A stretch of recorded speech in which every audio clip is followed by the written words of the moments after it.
بسم الله الرحمن الرحيم. الحمد لله رب العالمين والصلاة والسلام على سيدنا محمد النبي الأمي وعلى آله وصحبه أجمعين.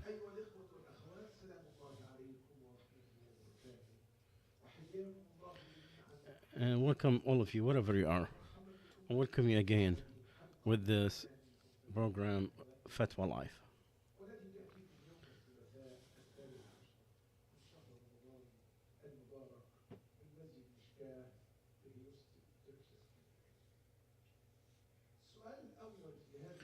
The first question tonight: a new Muslim, he used to give his zakat to his parents because of their poor, and they're non-Muslims. Now he's asking, does he have to retake that zakah again, or is he uh,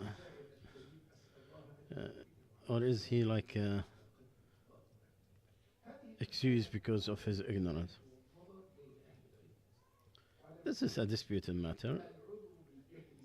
The ignorance in this situation is accepted sometimes, especially with the newcomers to Islam, because the rules of the speech is only if you understand what you're getting. And Allah Azza wa Jal said, it was inspired to me, this Quran, so I will warn you and those that received it.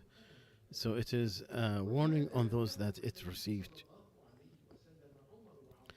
That's why he didn't Umar and Ammar, please people, when they had janaba. So Umar didn't pray, and Ammar he prayed. He did not ask them to repeat it. He didn't ask Abu Dhar to redo it, and he stayed days without praying. Or those who prayed to Jerusalem before it was done to redo it. He didn't ask any of the companions who ate because they were extreme into the white robe from the black one to start the fasting. And Allah is so merciful, gentle. Allah says we were not punishing until we sent a messenger. The companions, they used to hear about the things that he forbids until like months after that. So they have the accuse because of the ignorance. They did not know. Because they did not know or understand, comprehend, or completely understand what it is. And Allah knows the best. So our brother here, if he is capable to repay it again, to get out of the dispute and to be guardian for his religion, it'll be better. We always try to ask people to do what is most guarded to your religion. One of our followers, he said, you don't bring the issues of the East to the West, and to leave each area to deal with their own issues in that shortness and delay and the time of need. The answer is very simple. To fatwa on the calamities is from the obligations of the enough. Meaning if someone did who is enough, then it is there's no sin on the rest. It's not from the obligation that is on every single person. To fatwa on the calamities is from the obligations of sufficient. It goes towards the people that they have the calamity itself. And then others, they will be supporting them when there is a need. And from the issues of understanding on the current issues, to leave each area to this is the issue of the decision of the Assembly Jurist Muslim in America. Because the time of a calamity don't bring one area's problems to the other. However, to choose what you can take from the issues on the East or the West. This is from the political shar to look at the interest and its rule goes within what is more supportive the best interest as long it is within of the obligation that is done by sufficient people. Like if somebody did it, then this is sufficient for not for everybody to do. Second of all, we need to stay away from all the negative emotional issues that could call for a political or a media and put you in confrontation with so many issues, because the emotions could cause a lot of problems. Plus, we talk about the how you deal with these issues, with the calamities, and how to deal with it, not to just what is the rule on it, because the rule most likely is not hidden from anybody, but you have to know what is known by necessity, and sometimes you have to look at the time, the place, and the condition. The calamity is not all the same. Some could be public opinion. The thing of the public opinion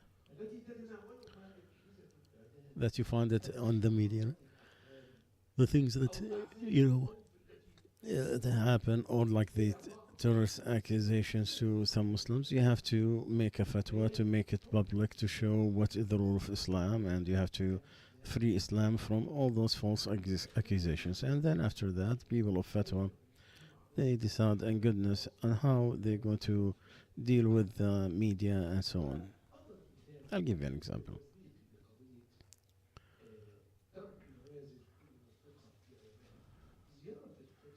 The visitation of Jerusalem during the current situation. First of all, the virtues of visiting Al Aqsa, it is something not disputed. To visit, there's benefit from it. The current scholars, they have disputed because of what's going to happen of accepting the occupation of Palestine. In nowadays, from the Islamic countries, even though it is allowed, so you take it to the people in East. Why? Because of they're more knowledgeable of what could be the best in the best of interest and avoiding the worst harm. And it is the things that is within the Sultan, within to the people in charge of the Muslims in the East.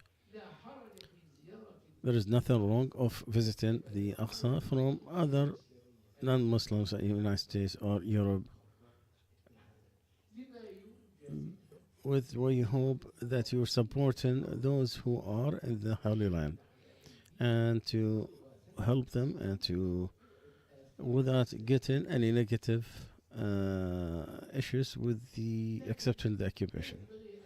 At the same time, we should not pass it without looking at some of the rules that we have to be careful about,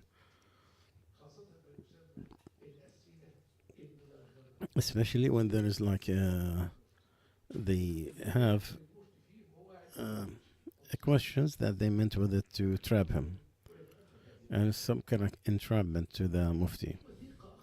There is a wathiqa that Amjad they have did, which is the honor wathiqa for fatwa.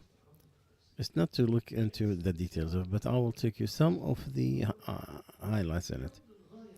The meaning of istifta is you try to get an ignorance, to have knowledge about certain issue. It's not a common talk to just waste of time with it. If you have free time, you just look at the phone or send a send, you to entertain yourself. No, that's not what it is. You have to look into it, that you're asking something that is going to be beneficial, and And if you have something that is truly as an issue that's going to change some ignorance,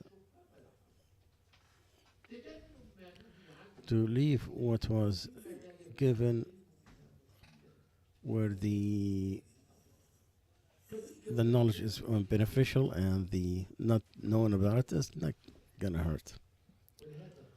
That's why they said every issue that you don't get deed in it, then it is from the thing that we're forbidden to do.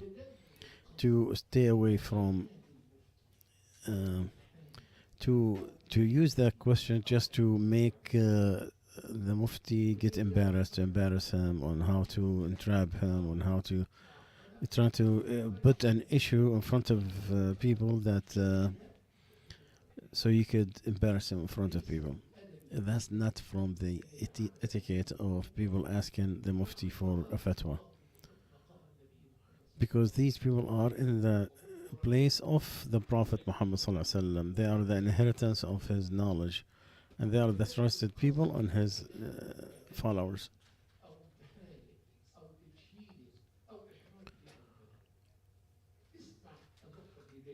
The next issue is very important. Avoid the questions. Is to the meaning of it that you're trying to give the answer will be something that's going to allow the security people arrest him. Fear Allah and yourself and your mufti and your condition of your ummah.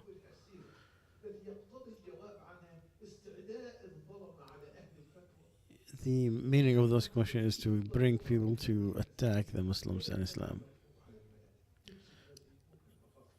If you have a question, ask privately. Text message, WhatsApp, anything.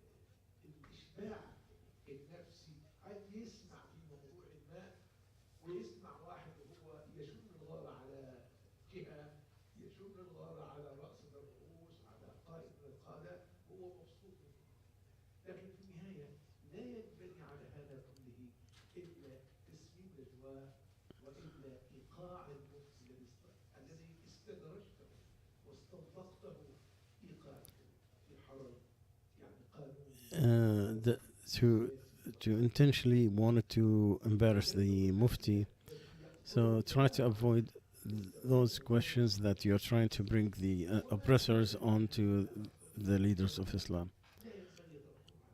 And sometimes you cannot. There's some questions they should not go in front of people on the public. And also, for example, the things that's going to put down a certain institutions, certain areas, so on and so forth.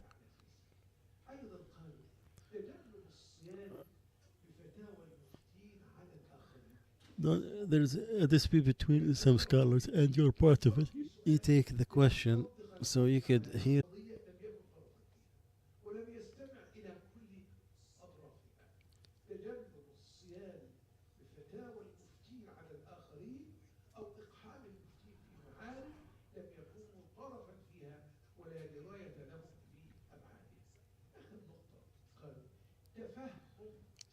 The last one, to know, to understand the silence of the mufti, because sometimes the answer is being silent or rejection.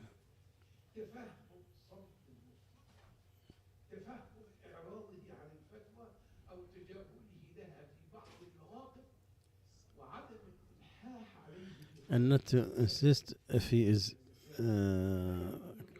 silent about it, because some issues you have to be silent. So we go to another subject, the the abuse inside the house. Where the Sharia stand in front of the uh, violence that's in the houses, and unfortunately became very common where people cannot ignore anymore. Every day the media tell us about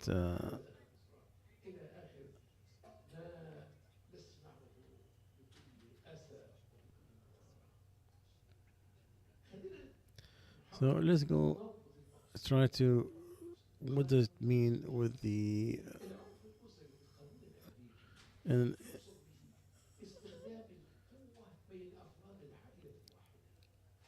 so you bring the strength to solve issues of one people, like, and the, of course, the violence between the father and the mother, also the physical abuse of the kid, and the, or even threaten any of the issues. There is no difference between the crime and the use the etiquette, and so everything what we have talked about is goes into the it allows the law to look into it,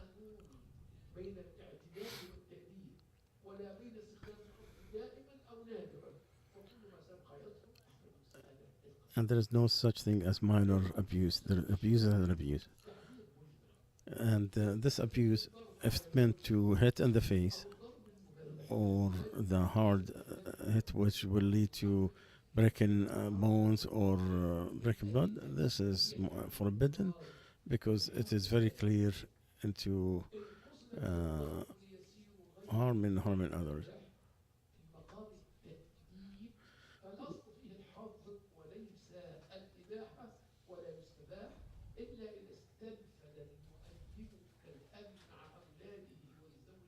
And the father or the guardian, he should always use all types of etiquette, all rules to uh, finish that one. And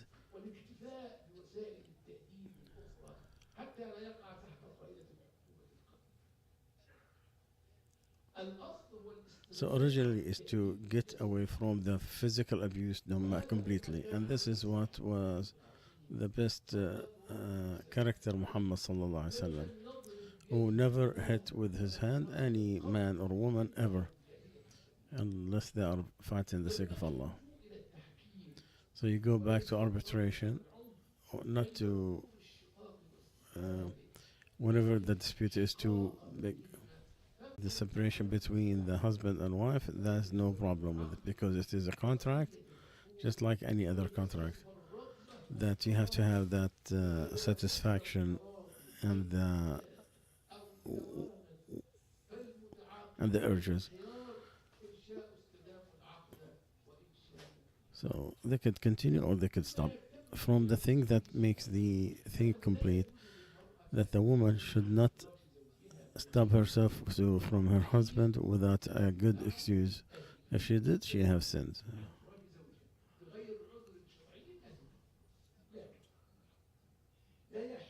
It's not allowed for the husband to.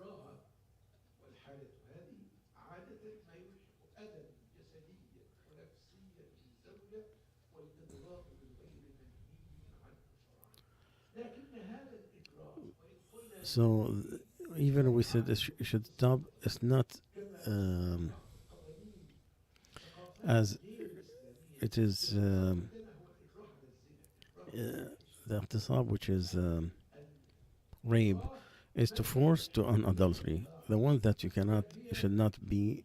It's not your wife. It's not. Uh, so in our Sharia, there is no such thing as rape of the wife. The husband cannot force his wife to sex because that will bring a physical problem, and that's forbidden in Islam, to bring harm to others. It is forbidden, but not considered rape. Today's questions: Can the woman, can she give herself in if she's not virgin, can she marry herself? No, no nikah. The evidence of having a guardian is way too big. Yes, Abu Hanifa is the only one that said that a woman can uh, marry herself with the dowry of the equal. Anyway, we need to make sure this is the marriage contract is something that's beautiful, continuous beauty, where we keep what Allah has ordered. It has to be ordered. Uh,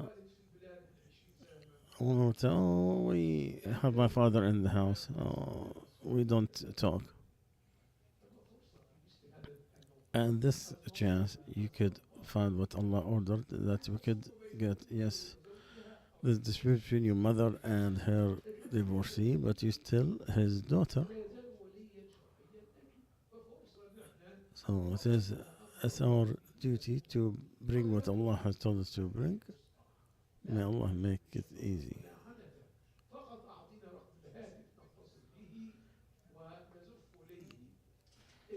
So give us the phone number. We'll call him. Either he will allow us, either through he will marry you, or he will give us the authority to do that in his behalf. I mean, you don't have to travel. All you have to do just 15 minutes phone call. Alhamdulillah, phone make it easy on his servant.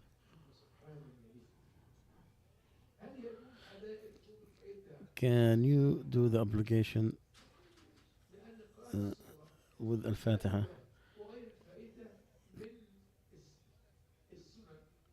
It is from the Sunnah, not from the Fard. The obligation of the reciting to recite the Al-Fatiha. Anything beyond that, it is Sunnah. It doesn't matter whether it's before or after, or like on time or after time. The last question, because of time. A friend, his father is having heart problems. He is going to take care of all the money. No one for his brothers, sisters help him. Can he use that, the one that he spent on his, from the zakat of his money? The intention of the zakat has to be with the given. When you give the money, you could make that intention of zakat. Not you start saying, oh, I made this much donation. No, that will be the intention of zakat. No. It has to be the intention and with taking the person, and do not spend the money just and you remember the zakat and you just put that money in there.